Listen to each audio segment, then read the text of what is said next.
Hello kitties, Radhe Radhe. Welcome back to the class. आज हम इस वीडियो में करेंगे अपना क्वेश्चन नंबर 4 से continue. So let's get started. मैंने आपको इंट्रोडक्शन वीडियो में एक फॉर्मूला बताया था, क्या theta is equal to l upon में आर। ठीक है, देखो ये कैसे और क्या सीन है इसका। क्या होता है, एक सर्कल होता है और ये होता है सेंटर, जिससे ये क्या होती है, दो रेडियस बनती हैं। देखो ये रेडियस है ना, और ये भी एक रेडियस है, तो ये दो रेडियस बनती हैं और दिस इज कॉल्ड आर्क। जो सर्कल का इतना ये पार्ट, मतलब सर्कल का कोई भी पार्ट, उस छोटू सा लिटिल कोई भी पार्ट, वो आर्क कहलाता है। क्लियर है। और यहाँ जो एंगल बनता है दिस इज थीटा। ठीक है, और ये तो रेडियस है ही आर हमारी। तो इसी से एक फॉर्मूला बनता है, theta is equal to l upon r. Theta क्या होता है, ये एंगल। एल क्या होता है, एल होती है लेंथ ऑफ आर्क।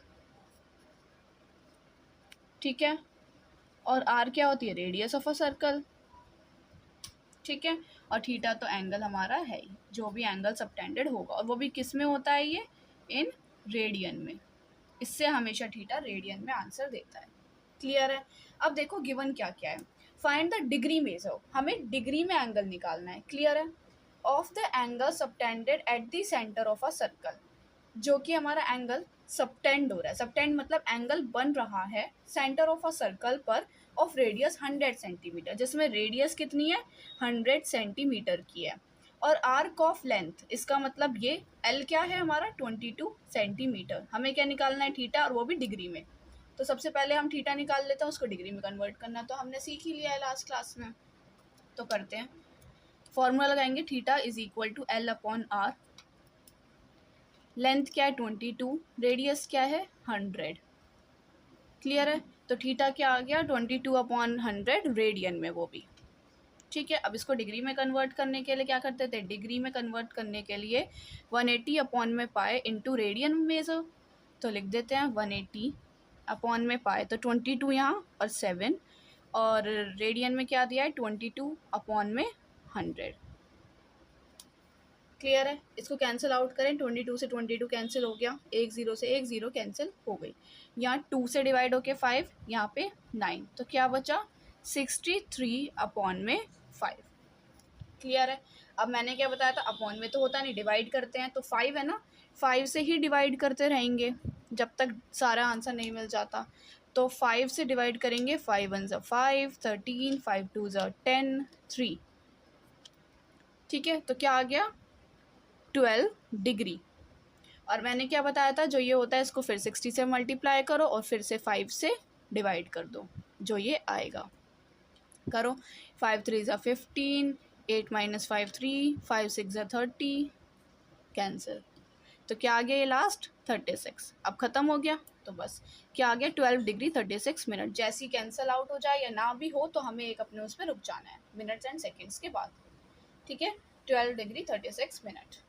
क्लियर है यहाँ तक, कोई डाउट तो नहीं है। नेक्स्ट आगे बढ़ते हैं। क्वेश्चन नंबर 5 क्या बोल रहा है, सेम है।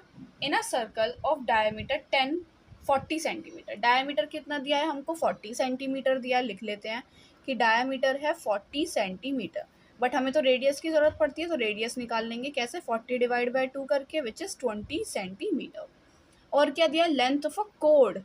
कोड की एक लेंथ दी गई है आपको, क्या 20 सेंटीमीटर। देखो फिगर बनाते हैं, ये एक सर्कल है। क्लियर है, ये है हमारा सेंटर। हमें पता है सेंटर से एक रेडियस ये दो जाती है और यहाँ पे एक एंगल सबटेंड होता है, इतना क्लियर है। और ये आर्क बन जाती है। ठीक है, और हमें क्या दिया है, find the length of minor arc of the chord. अब कॉर्ड क्या होती है, एक सर्कल में कहीं पर भी एक लाइन ड्रॉ कर दो, तो दिस इज कॉल्ड कॉर्ड। ठीक है, और सबसे बड़ी कॉर्ड कौन सी होती है, डायमीटर वाली, क्योंकि ये भी सर्कल के अंदर एक लाइन और सबसे बड़ी लाइन होगी। ठीक है, तो इसलिए लार्जेस्ट कोड हो जाती है। तो हम यहाँ से एक कोड ड्रॉ कर देते हैं, कर दी कोड। और क्या बोला है, जो लेंथ ऑफ अ कोड है, ये जो लेंथ है कोड की, वो कितने सेंटीमीटर है, 20 सेंटीमीटर है। क्लियर है। और रेडियस देखो हमारी कितनी आ रही है, रेडियस भी 20 आ रही है, मतलब ये भी 20, ये भी 20। तो देखो ये वाली साइड भी 20 आ रही है, ये वाली साइड भी 20 आ रही है, और ये वाली साइड भी 20 आ रही है। तो हमें इससे क्या पता चलता है, हम इसे नाम दे देते हैं OAB। तो हमें इससे क्या पता चल रहा है कि triangle AOB is an equilateral triangle. Equilateral triangle है नहीं है, पता चल रहा है ये चीज़ या नहीं? देखो सारी साइड्स इक्वल है और इक्विलेटरल ट्रायंगल में सारी साइड्स हमारी इक्वल होती हैं। ये भी 20 आ गई रेडियस, ये दोनों 20 और कोड भी 20 दिया, तो ये क्या हो गया हमारा इक्विलेटरल ट्रायंगल। और इक्विलेटरल ट्रायंगल में थीटा कितना होता है 60 डिग्री, है ना, सारे थीटा 60 डिग्री के होते हैं इक्विलेटरल ट्रायंगल में सारे एंगल, तो बस ये आ गया 60 डिग्री। पर हमें पता है हमें तो रेडियन में चाहिए, तो हम इस 60 डिग्री को रेडियन में कन्वर्ट कर लेते हैं। π/180 कैंसिल हुआ 3, तो क्या आ गया π/3 रेडियन में थीटा आ गया। हम फॉर्मूला लगा देते हैं, theta is equal to L/R। हमें लेंथ ऑफ माइनर आर्क ये होती है माइनर, और बाकी जो बची वो मेजर हुई, ठीक है। तो थीटा कितना था π/3, लेंथ हमें दी नहीं है, रेडियस हमें 20 दी है। अब इसे सॉल्व कर देते हैं, इधर ले जाएंगे 20 पाई हो जाएगा अपॉन में 3। यहाँ पे पाई की वैल्यू रखने की ज़रूरत नहीं है क्योंकि यहाँ रेडियन में होता है, रेडियन में तो मोस्टली पाई में ही वैल्यूज़ चलती हैं। क्लियर है, कोई डाउट तो नहीं है? समझ आ गया कोड आर्क सब चीज़ का कॉन्सेप्ट। अब नेक्स्ट आगे पढ़ते हैं। नेक्स्ट क्वेश्चन नंबर 6 क्या बोला है क्वेश्चन नंबर 6 में, इफ इन 2 सर्कल्स, 2 सर्कल्स हैं, arc of same length subtend, जो आर्क है वो सेम लेंथ है, मतलब 2 सर्कल्स की जो आर्क है वो सेम है। हम बनाते हैं सबसे पहले 2 सर्कल,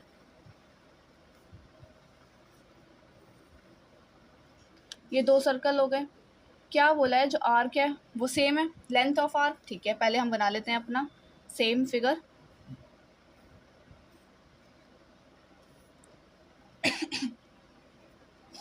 ये हो गया थीटा।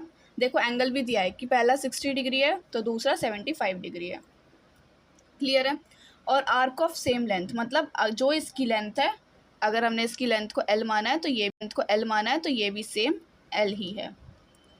क्लियर है। बोला है find the ratio of the radius, इनकी रेडियस की रेशियो। अगर ये R1 है तो हम मान लेते हैं ये R2 है, तो अब इसे R1 रेशियो R2 हमें निकालना है, ठीक है।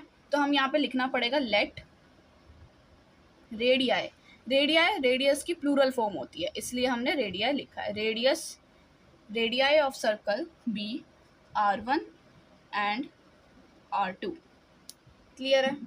अब हम पहले फर्स्ट सर्कल की बात कर लेते हैं, चाहे यहाँ पे हम लिख सकते हैं this is first and this is second. तो देखो फर्स्ट में अगर हम देखें तो हमारा थीटा कितना है 60 डिग्री है, बट हमें रेडियन में चाहिए होता है, तो हम π/180 करके इसे सॉल्व कर लेंगे, कैंसिल हो जाएगा, π/3 रेडियन आ जाएगा।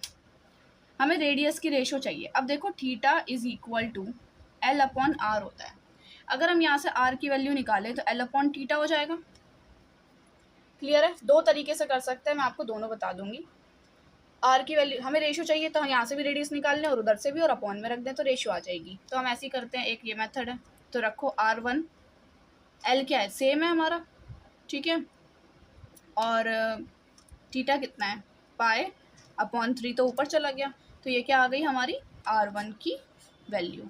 अब R2 की निकाल लेते हैं, theta is equal to L/R, फिर वही सेम R2 उधर चला गया तो L/θ, L सेम है, थीटा कितना है हमारा दूसरे वाला, देखो थीटा है 75 डिग्री, इसको भी हम कन्वर्ट कर लेंगे π/180 से डिवाइड करके, विच इज़ 5π/12, तो 5π/12 मतलब ऊपर चला गया, तो ये आ गई हमारी R2 की वैल्यू।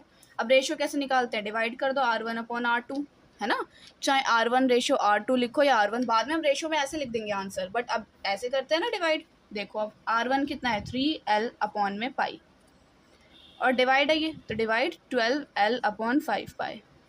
कैसे करते हैं, 3L/π डिवाइड की जगह मल्टीप्लाई, और ये रेसिप्रोकल, L से L कैंसिल, पाई से पाई कैंसिल, 5 से जा 5 और 3 से ये भी कैंसिल, 4 जा 12, तो क्या बन गया 5/4। क्लियर है।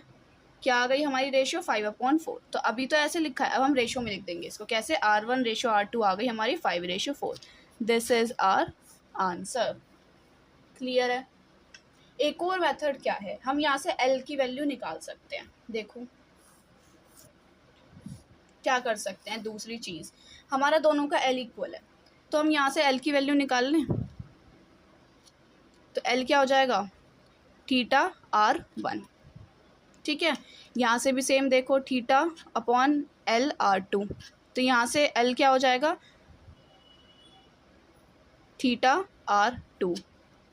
यहाँ पे थीटा क्या आया था हमारा, π/3 और r1, और यहाँ से क्या आया थीटा हमारा 5π/12 एंड r2, एल आ गया। हमें पता है दोनों एल इक्वल है, तो इसका मतलब हमें इन दोनों को भी इक्वल रखना पड़ेगा, क्योंकि एल इक्वल्स टू एल, तो एल इसके इक्वल, एल इसके इक्वल, तो ये आपस में इक्वल। तो ये भी एक मेथड है, आप इससे भी कर सकते हो। पाई से पाई कैंसिल, 3 से 12 कैंसिल, 4, r1 है तो इधर नीचे आ जाएगा, और यहाँ 5 है और ये 4 इधर ही रहेगा, तो आ गई ना रेशो सेम वही। तो ये भी एक दूसरा मेथड है, आप इस मेथड से भी कर सकते हो। क्लियर है। नेक्स्ट देखते हैं अपना क्वेश्चन नंबर 7। क्या बोला है, find the angle in radian, हमें रेडियन में एंगल निकालना है, ठीक है। Through which a pendulum swing, जिससे एक पेंडुलम है जो कि स्विंग कर रहा है, ठीक है। जैसे अगर मैं फिगर बनाऊं इसकी, यहाँ बना देती हूँ, एक पेंडुलम है, ऐसे होता है पेंडुलम, ऐसे स्विंग करता है ना वो, तो बस ये क्या हो जाएगा, देखो ये हमें एक तरह से वही आर्क और सेक्टर टाइप नहीं बन गया, ये आर हो गई, ये एल हो गई, इसको नाम दे दो ओ ए बी। अब ये ऐसे स्विंग करेगा, ये पहले इधर, फिर इधर, फिर इधर, फिर इधर, तो ये आर्क फॉर्म कर रहा होता है ना। तो बस, और ये क्या हो जाता है, थीटा। समझ आ गया इसका डायग्राम। अब सॉल्व करते हैं। क्या बोला है, find the angle in radian, radian में एंगल निकालना है, और हमें पता है इसमें तो एंगल रेडियन में ही आता है। जिसमें लेंथ दी है 75 सेंटीमीटर, किसकी, विच अ पेंडुलम स्विंग, तो इसका मतलब जो ये स्विंग कर रहा है, ये जो लाइन है ये वाली कभी इधर आती है फिर इधर जाती है ना, तो ये बोला है 75 है, ठीक है। हर क्वेश्चन में 75 ही है, बस आर्क ऑफ लेंथ, जो लेंथ की आर्क है वो वेरी कर रही है। जैसे इसमें लेंथ क्या दी है 10 सेंटीमीटर, और जो रेडियस है वो तो सेम है ही 75।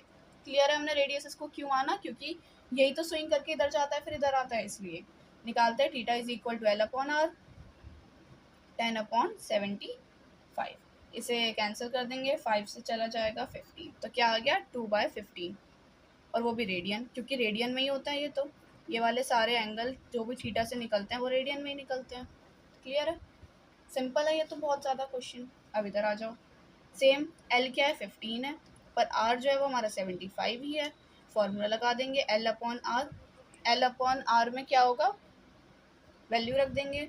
एल क्या है 15, आर क्या है 75, इसे कैंसिल करेंगे, क्या हो जाएगा 15 वन ज़ा एंड 15 फाइव ज़ा, तो थीटा की वैल्यू आ जाएगी 1/5 रेडियन। लिखने की ज़रूरत नहीं है रेडियन बार बार, अंडरस्टूड है। 21 सेंटीमीटर, सेम रेडियस क्या है 75, एल इसमें है 21, theta is equal to l upon r, l क्या है 21, आर क्या है 75, इसे कैंसिल आउट करेंगे, किससे जाएगा 3 से चला जाएगा, 3 7 ज़ा 21, 3 2 ज़ा 6, 3 5 ज़ा 15, तो 7/25 थीटा की वैल्यू। सिंपल, ये सिंपल सा क्वेश्चन था बस। इसी के साथ आपकी एक्सरसाइज 3.1 ख़त्म होती है। अब इससे नेक्स्ट आगे हम नेक्स्ट क्लास में करेंगे। कोई भी डाउट होता है आप मुझे कमेंट सेक्शन में बता सकते हो, ठीक है। मिलते हैं नेक्स्ट वीडियो में। आज की वीडियो समझ आई हो तो प्लीज़ लाइक कीजिए, कमेंट कीजिए, सब्सक्राइब कीजिए और अपने क्लासमेट्स के साथ शेयर कीजिए। राधे राधे।